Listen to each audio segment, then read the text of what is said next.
नमस्कार दोस्तों, crime stories channel पर आपका स्वागत है।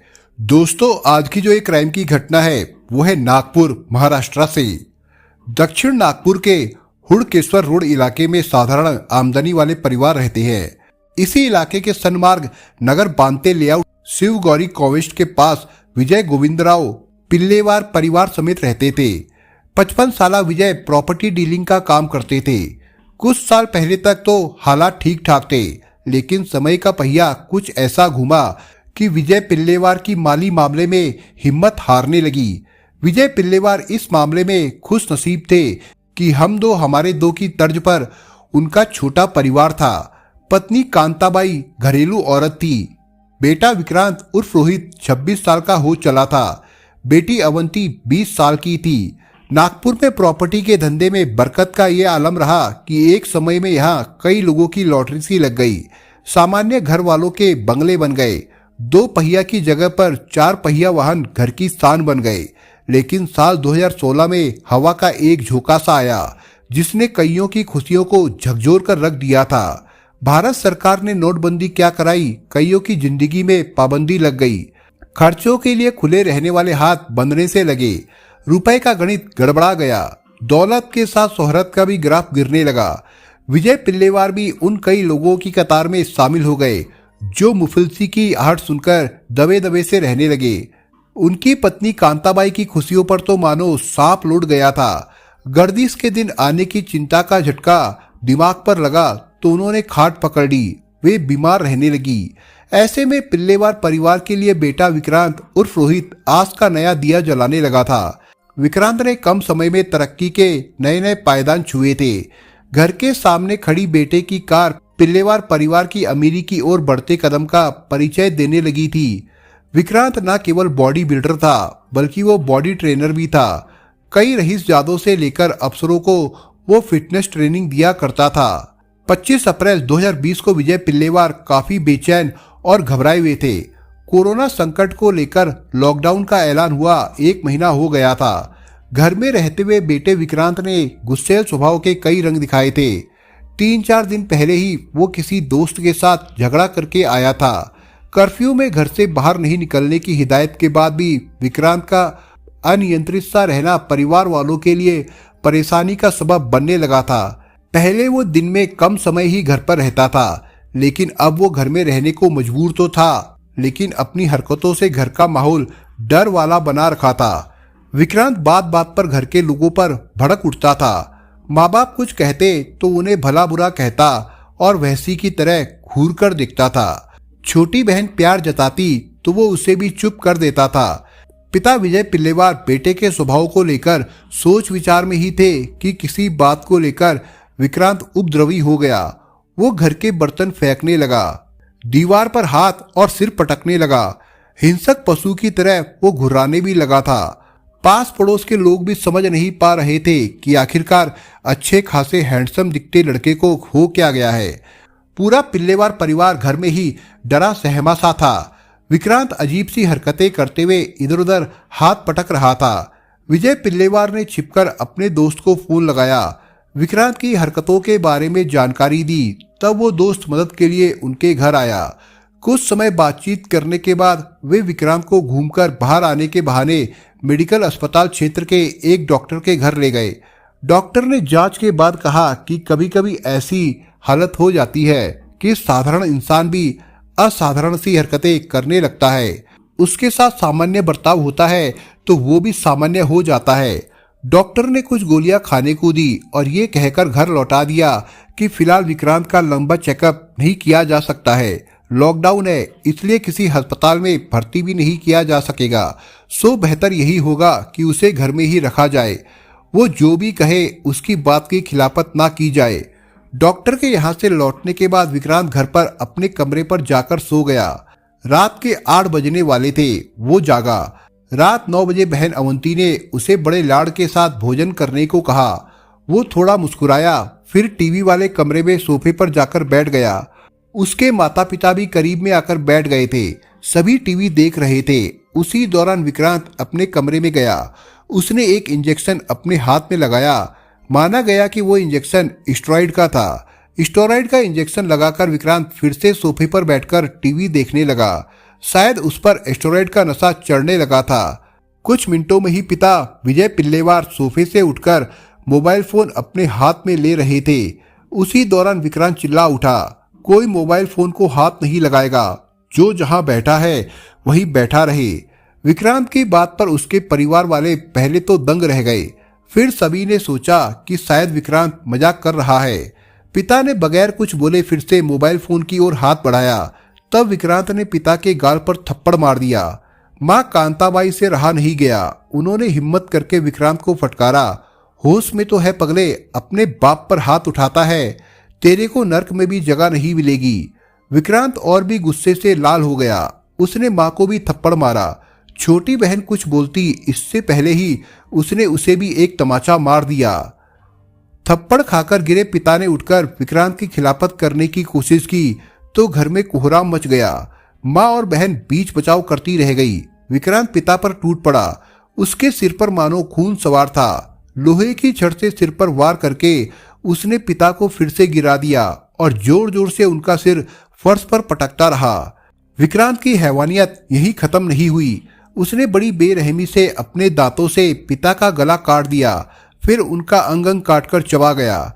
ये देखकर माँ बेटी डर गई। वे दोनों अपनी जान बचाते हुए पड़ोसी के घर भाग गई और शोर मचाकर लोगों से सहायता करने की गुहार लगाती रही। इधर विक्रांत का तांडव जारी था। वो रसोई घर से सब्जी काटने का चाकू ले आया। बेहोश से हुए पिता के गले पर चाकू से वार करने लगा। फिर पिता को घसीटते हुए दरवाजे तक ले आया। वहां भी वो रुका नहीं। पिता की छाती पर बैठकर उनकी गर्दन मरोड़ने लगा। इस हैवानियत की खबर मोहल्ले में फैली। कुछ लोग बचाव के लिए आए, लेकिन विक्रांत का खतरनाक रूप देखने के बाद कोई भी उसके पास जाने की हिम्मत नहीं कर पा रहा था। विक्रांत के वार से उसके पिता मरने जैसी हालत में थे। दरवाजे पर पड़े उनके शरीर में कोई हलचल नहीं थी। इसी बीच विक्रांत को ना जाने और क्या सूझा, वो फिर से अपने कमरे में गया। वहां से पेचकस लाकर पिता की आंख निकालने की कोशिश करने लगा। फिर अचानक पेचकस छोड़कर कमरे के कोने में लहूलुहान हालत में बैठ गया। तब किसी ने फोन पर हुड़केश्वर पुलिस स्टेशन में सूचना दी। लॉकडाउन के चलते पुलिस स्टेशन में पुलिस कम थी। 2 सिपाही मोटरसाइकिल से घटनास्थल पर पहुंचे, लेकिन विक्रांत उन्हें भी दूर से ही मार डालने की धमकी देता रहा। तब वे दोनों सिपाही थाने में लौटे। बड़े अफसरों को इस घटना की सूचना दी। आनन फानन कुछ अफसर जमा हुए। आसपास के इलाकों में सुरक्षा बंदोबस्त में लगे पुलिस जवानों को भी सूचना दी गई। तब 8 से 10 पुलिस जवानों का दल पुलिस थाने की गाड़ी लेकर विक्रांत को पकड़ने पहुंचा। जवानों ने विक्रांत पर डंडे बरसाए, जैसे तैसे उसके पैरों में रस्सी बांधी, फिर उसे थाने में लेकर आए। उधर पिता विजय पिल्लेवार को तत्काल उपचार के लिए मेडिकल अस्पताल ले जाया गया, लेकिन अस्पताल में डॉक्टरों ने विजय पिल्लेवार को मरा हुआ बता दिया। हुड़केश्वर थाने की पुलिस ने विजय पिल्लेवार की बेटी अवंती की शिकायत पर धारा 302 के तहत मामला दर्ज किया। विक्रांत थाने में भी बेकाबू हो रहा था। काफी देर तक वो कपड़े उतारकर थाने में हंगामा मचाता रहा। वो कह रहा था कि चाहे उससे जितने भी रुपए ले लो, लेकिन उसे पावर डोज दिला दो। पुलिस आयुक्त भूषण कुमार उपाध्याय, सह आयुक्त रविंद्र कदम, अपर आयुक्त डॉक्टर नीलेश भरणे के मार्गदर्शन में हुड़केश्वर थाने की पुलिस ने विक्रांत के हाथ पैर बांधकर कस्टडी में रखा। फिलहाल इस वारदात में यही माना जा रहा है कि विक्रांत को स्टेरॉइड दवाइयों के शौक ने हिंसक बना दिया। लॉकडाउन में उसका शौक बाधित होने लगा तो वो मानसिक तनाव में रहने लगा। पुलिस ने उसके कमरे व कार से कुछ दवाओं के अलावा इंजेक्शन के सिरिंज बरामद किए। मनोचिकित्सकों से चर्चा के आधार पर पुलिस कह रही है कि शक्तिवर्धक दवा के असर में ही ये वारदात होने की ज्यादा संभावना है। दरअसल विक्रांत जिम ट्रेनर है। फिटनेस गुरु के तौर पर वो कई जानी मानी हस्तियों को भी ट्रेनिंग देता रहा है। आईपीएस लेवल के अफसर से लेकर बड़े कारोबारी व नेता भी उसे घर बुलाकर उससे फिटनेस की टिप्स लेते रहे हैं।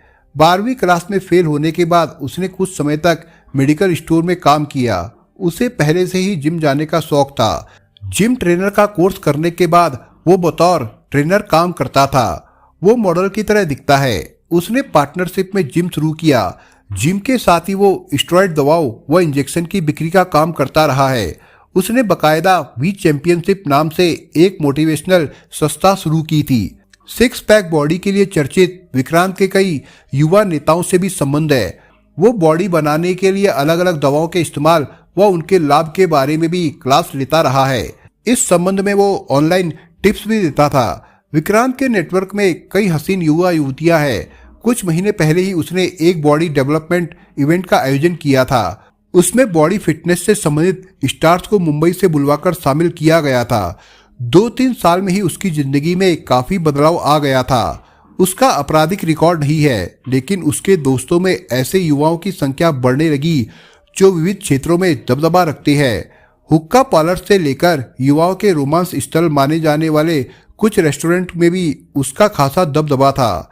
दक्षिण नागपुर में ही ड्रग्स तस्कर आबू रहता था। चर्चा है कि आबू से भी विक्रांत की करीबी जानकारी थी। फिलहाल आबू नागपुर सेंट्रल जेल में है। विक्रांत ने अपने पिता की हत्या की। उसके 3 दिन बाद आबू ने जेल में गलत कदम उठाने की कोशिश की। आबू की इस कोशिश को लेकर प्रशासन हड़बड़ाया है। आबू ड्रग तस्कर है। उसके पास न केवल बेहिसाब दौलत पाई गई, बल्कि कई पुलिस वाले भी उसके सहयोगी पाए गए। ड्रग तस्करी के जिस मामले में उसे जेल में डाला गया है, उसी मामले में उसके सहयोगी के तौर पर 4 पुलिस वालों को महकमे से निलंबित किया गया है। इस मामले को लेकर डॉक्टरों व मनोवैज्ञानिकों का मानना है कि सेहत बनाने के लिए युवा जाने अनजाने में घातक दवाओं का सेवन कर रहे हैं। आधुनिकता की दौड़ और उसकी चमक के पीछे भाग रहा युवा इस कदर अंधा हो गया है कि परफेक्ट बॉडी बनाने के लिए प्रोटीन पाउडर और स्टेरॉयड इंजेक्शन का सहारा ले रहा है। इससे उसके शरीर की मांसपेशियां तो फूल जाती है, लेकिन बदले में मानसिक अस्थिरता कमजोरी के साथ उसे हिंसक भी बना देती है। जानकार सलाह देते हैं कि प्रोटीन पाउडर और स्टेरॉयड के इंजेक्शन लेना बंद कर दे। मनोचिकित्सक डॉक्टर अविनाश जोशी कहते हैं कि जिम में बॉडी बनाने के लिए मिलने वाला प्रोटीन किसी दवा की दुकान में नहीं मिलता है, ये सिर्फ जिम में मिलता है। इसे खाने से दिमाग पर बुरा असर पड़ सकता है। इसका सेवन करने वाले की कई बार सोचने समझने की ताकत कमजोर हो जाती है। महाराष्ट्र मेडिकल काउंसिल के सदस्य डॉक्टर विकी रुगवानी कहते हैं, बॉडी बिल्डिंग का चस्का युवाओं को ऐसे गंभीर मोड़ की ओर ले जा रहा है जिससे वे अपनी बुद्धिमत्ता, मानसिक ताकत और शारीरिक ताकत को कमजोर कर रहे हैं। उन्हें इस बात का तब पता चलता है जब अपनी कमजोरी, उदासीनता, घबराहट और मानसिक परेशानियों की हरकत का उपचार कराने वे डॉक्टर के पास जाते हैं। ऐसी अवस्था को साइकोसिस कहा जाता है। मनोवैज्ञानिक डॉक्टर अरूप मुखर्जी कहते हैं, बाजार में जब भी कोई दवा खरीदो तो उस पर लिखा होता है कि अपने चिकित्सक से सलाह के बाद ही ले। शक्तिवर्धक कैप्सूल पर भी ये बात लिखी होती है कि हर किसी के लिए ये फायदेमंद साबित नहीं हो सकता है, क्योंकि किसी को क्या बीमारी है ये तय नहीं रहता है। ये भी मालूम नहीं रहता है कि संबंधित दवा से फायदा होगा या फिर नहीं। नागपुर पुलिस विभाग में अपर शाखा के प्रमुख अपर आयुक्त डॉक्टर नीलेश भरणे कहते हैं कि नागपुर में ड्रग सप्लायर की कड़ी को तोड़ने के लिए पुलिस को सदैव अलर्ट रहना पड़ेगा। यहाँ मुंबई के मार्ग से नाइजीरियन ड्रग सप्लायरों की सक्रियता देखी गई है। दोस्तों, आप अगर चैनल पर नए हो तो आप चैनल को सब्सक्राइब करने के साथ कमेंट बॉक्स में इस कहानी के बारे में अपने विचार जरूर लिखिएगा। मिलता हूँ एक नई कहानी के साथ, तब तक के लिए अपना ख्याल रखिएगा। धन्यवाद।